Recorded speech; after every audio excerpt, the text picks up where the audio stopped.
حضرت السلام علیکم، خیریت سے آپ؟ اللہ کا فاتح خیبر اور عمر خطاب سے کس طرح ڈر رہے ہیں کہ میں اس سے یہ نہیں کہہ سکتا. یہ جو تعلق ہے اہل بیت کا، حضرت عمر خطاب کی جو محبت ہے، اس پہ دو جملے فرمائیے گا.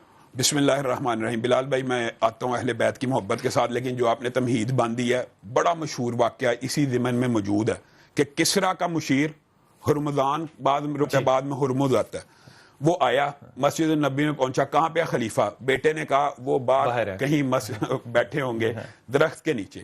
اب وہ کسرا کا مشیر ہے، وہ زرق برق لباس میں ہے، وہ پوری اپنی جاہو جلال میں ہے. وہ دیکھتا ہے درخت کے نیچے ایک عربی 17 سے زیادہ پیبند کپڑوں پہ لگے ہوئے ہیں اور سو رہا ہے، اور اس کو پتا چلتا ہے کہ یہی عمر ہے.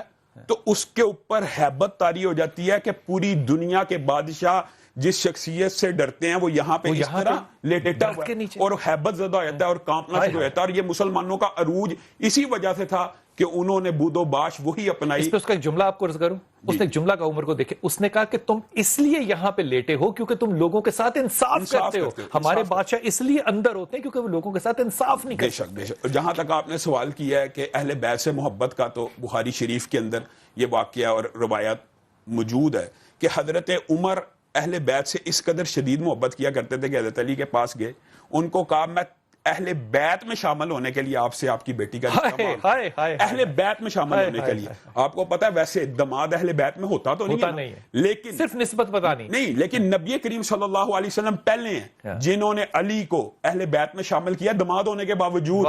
علی کو شامل کیا نا، تو انہوں نے کہا شاید یہی نسبت میری اور آپ کی قائم ہو جائے، آپ مجھے دماد بنا لیں، میں آپ کے اہل بیت میں شامل ہو جاؤں. یہ پہلی محبت کا واقعہ. اور پھر دوسرا حضرت عمر کا وہ مشہور قول، اس واقعے کو میں پس منظر میں بھی بیان کرنا چاہتا ہوں، بڑا عمدہ واقعہ ہے. حضرت علی کا ایک مقدمہ چلا ایک یہودی کے ساتھ، غیر مسلم کے ساتھ، تو حضرت علی اور یہودی حضرت عمر کی بارگاہ میں کھڑے ہیں. حضرت عمر بار بار حضرت علی کو کہتے ہیں یا ابو الحسن، یا ابو الحسن، ان کی کنیت سے عزت اور کنیت سے پکار رہے ہیں، یہودی کو اس کے نام سے پکار رہے ہیں، جیسے ابو حسن، ابو الحسن. یہ عربی میں یا کے ساتھ ابا آ جاتا ہے. تو ابو الحسن جب بار بار ان کو کہتے ہیں تو حضرت علی کے ماتھے پہ نا سلوٹ پڑنا شروع ہوتی ہے. تو حضرت عمر کے دل میں خیال آتا ہے علی شاید یہودی اور اس کو میں اس طرح ڈیل کر رہا ہوں تو شاید یہ ناراض ہو گیا ہے کہ میں اس کو ملزم کے کٹہرے میں کھڑا. تو حضرت علی سے پوچھتے ہیں کہ آپ میری بات سے آپ کی دل اداری ہوئی ہے؟ حضرت علی نے کہا میں نے آپ کو کھڑا کر دیا. حضرت علی کہا ہاں میری دل اداری ہوئی ہے. کہا کس بات پہ؟ کہا آپ مجھ کو میری کنیت سے پکارتے تھے اور دوسرے کے ساتھ برابری کرتے تھے. حضرت عمر نے آگے بڑھ کر حضرت علی کا ماتھا چوما اور کیا کہا، اللہ مجھے اس زمین پہ زندہ نہ رکھیں جہاں پہ علی موجود نہ ہو. اللہ مجھے، اور اللہ نے یہ دعا سن لی، اللہ مجھے اس زمین پہ زندہ نہ رکھیں جہاں پہ علی نہ ہو. اور حضرت علی جیسے مشیروں کی وجہ سے ہی حضرت عمر کی جو فتوحات ہیں اس کے اندر ان کا بہت بڑا کردار ہے. اب بتائیے اہل بیت کے ساتھ محبت کا دوسرا واقعہ، ابن عباس ہیں، چھوٹے ہیں نا، بچے ہیں نا، چچا عباس کے بیٹے ہیں. اب بدر کے صحابہ بیٹھے ہیں محفل میں، وہ آتے ہیں حضرت عمر کھڑے ہو جاتے ہیں، ان کو بدر کے صحابہ میں بٹھاتے ہیں. اب صحابہ لا محالہ بڑی عمر کے ہیں، بزرگ ہیں، ایک انسانی فطرت کے تحت ان کے ذہن میں یہ بات آتی ہے یہ بچہ آتا ہے، آپ ان کو بدری صحابہ سے بھی آگے بٹھا لیتے ہیں. اہل بیت کی محبت کے ساتھ ساتھ وہ ایسے دانشور تھے کہ وہ بتاتے تھے کہ میں اس سے محبت کرتا کس وجہ سے ہوں. میرا دل چاہ رہا ہے یہ میں سناؤں گا کیا تو وہ اپنے صحابہ سے پوچھتے ہیں میں تجھے بتاتا ہوں، میں آپ کو بتاتا ہوں میں اس کی قدر و منزلت کیوں کرتا ہوں.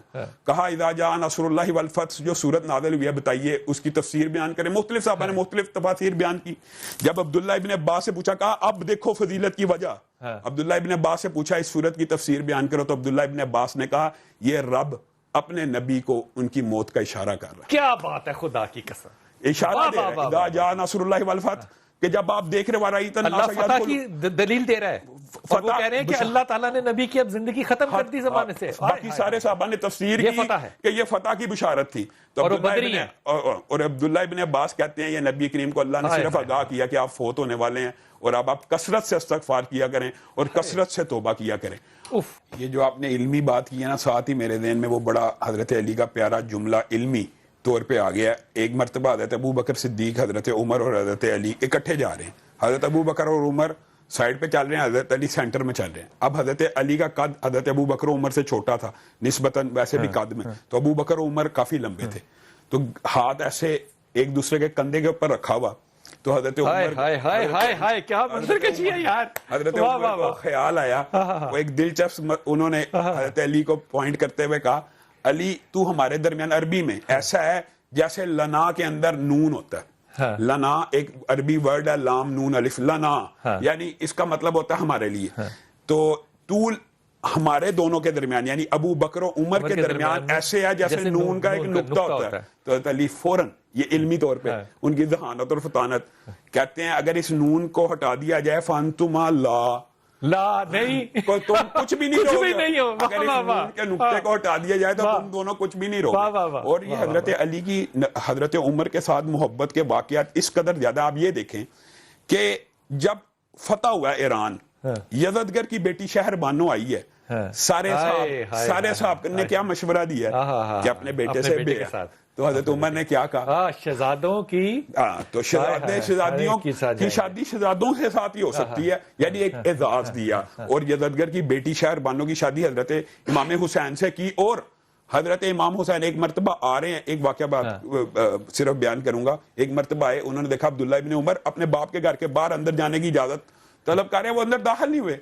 تو حضرت عمر کو پتا لگا حضرت حسین گزرے ہیں اور گزر گئے, اندر داخل نہیں ہوئے. انہوں نے کہا کہ آئے کیوں نہیں تھے اندر. کہا آپ کا بیٹا باہر کھڑا ہے. میں کہا مجھے کہاں پہ ملنی. حضرت عمر کی آنکھوں میں آنسو آئے کہ یہ شرف, یہ منزلت تجھے نہیں پتا, ہمیں رسول اللہ صلی اللہ علیہ وسلم کی وجہ سے تیرے نانا سے ملی ہے. تو یہ کیسے ہو کیا بات ہے. یہ جو بات سنا رہے ہیں اس میں ایک جملہ تھا جو کہ حضرت عمر نے اپنے بیٹے کو کہا اس وقت. انہوں نے کہا کہ اس کا نانا تیرے نانے سے بہتر, اس کا باپ تیرے باپ سے بہتر, اس کی ماں تیری ماں سے بہتر, اس لیے یہ شہزادیاں جو ہیں یہ شہزادوں کو جائیں گی. ایک محبت کا ایک انداز اور بھی دیکھیں کہ حضرت علی بظاہر لوگ سمجھتے ہیں کہ آپس میں ان کا کوئی ایسا کانفلکٹ تھا.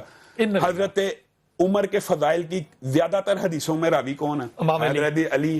حضرت علی خود کہتے ہیں, خود آپ کو پتا ہے وہ جنازے کا لمبا چوڑا واقعہ ہے, لیکن اس دن حضرت عمر نے کیا درخواست کی تھی بیٹے کو کہ امی عائشہ کو جا کے یہ نہ کہنا میں امیر المومنین ہوں, یہ جا کے کہنا کہ عمر آیا ہے, عمر دفن ہونے کی اندر اجازت چاہتا ہے. تو پھر جب ماں عائشہ نے دفن ہونے کی اجازت دی تو حضرت علی فضائل بیان کر رہے ہیں, کندھے پہ ہاتھ رکھا تھا, کندھے پہ پیچھے سے عبداللہ ابن عباس کے کندھے کے اوپر.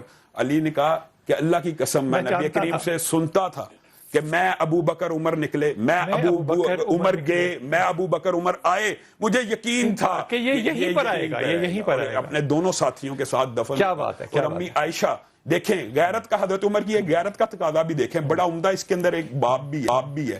جس طرح نبی کریم صلی اللہ علیہ وسلم معراج پہ گئے اور جب پتا لگا یہ بہت خوبصورت محل ہے, نبی کریم نے سمجھا شاید میرا ہے, پتا لگا نہیں قریشی نوجوان کا, پتا لگا حضرت عمر کا ہے. تو نبی کریم آگے بڑے, عورت ان کی بیوی کو دیکھا تو پیچھے ہٹ گئے, تھوڑا سا پیچھے ہٹ گئے. تو واپس آ کے کہا عمر تیری غیرت مجھے یاد آئی اور میں تیرے گھر میں داخل نہیں ہوا. حضرت عمر داروں کے تار ہونا شروع ہو گئے کہ ہم آپ پہ غیرت کھائیں گے جن کی وجہ سے ہم نے اپنی بیٹیوں کو کپڑے پہنائے, یعنی عربوں نے, جس کی وجہ سے. یہی بات حضرت عائشہ بیان کرتی ہیں کہ پہلے میرے والد دفن تھے, میرے خامن دفن تھے, میں بے حجاب اندر کمرے میں آ جایا کرتی تھی, لیکن جب سے عمر دفن ہوئے ہیں میں پردہ کر کے آتی ہے. مجھے عمر کی غیرت یاد آتی ہے کہ ہمارے لیے اللہ سے جھگڑا کیا کرتا ہے کہ پردے کی ہمارے لیے اللہ سے جھگڑا کیا کرتا ہے کہ اللہ پردے کی آیتیں نازل فرما امہات المومنین کی. سبحان اللہ, سبحان اللہ, سبحان اللہ.